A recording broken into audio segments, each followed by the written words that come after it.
It may be necessary to modify the background plan of a floor to remove parasitic images that would correspond to an old layout. Here, in this case, I want to remove the 3 partitions and the 2 doors in this space. To do this, from the floor in the context menu, I'm going to change the floor. Then at the end of the line here, I'm going to be able to copy the URL of the base map and paste it into a new tab in my browser. Here I get the image at the right dimensions that I will be able to save as. I'm going to call it before editing. I record.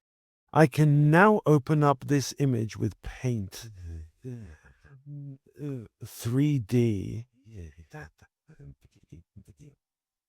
and go straight to the drawing area. Here, I have a width and height in pixels that I don't have to change if I want to be able to feed the base map back into the right dimensions in Surfy. On the other hand, I will be able to modify my plan. By selecting the area to be deleted, I can work pixel perfect. So delete exactly the elements that I want to delete.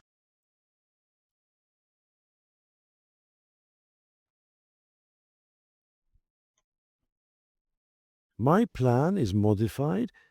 I can optionally increment my different references, including the plane reference. I'm going to replace a V1 with a V2, and then I can save under my plan as a PNG image, and that I will call after editing. I can now go back to Surfy. I'm going to change the image, go and get my image after editing. I skip so as not to reframe. And I save. If I now go back from the context menu to the floor plan in 2D, I now have a plan that is free of untimely partitions and on which I can work properly.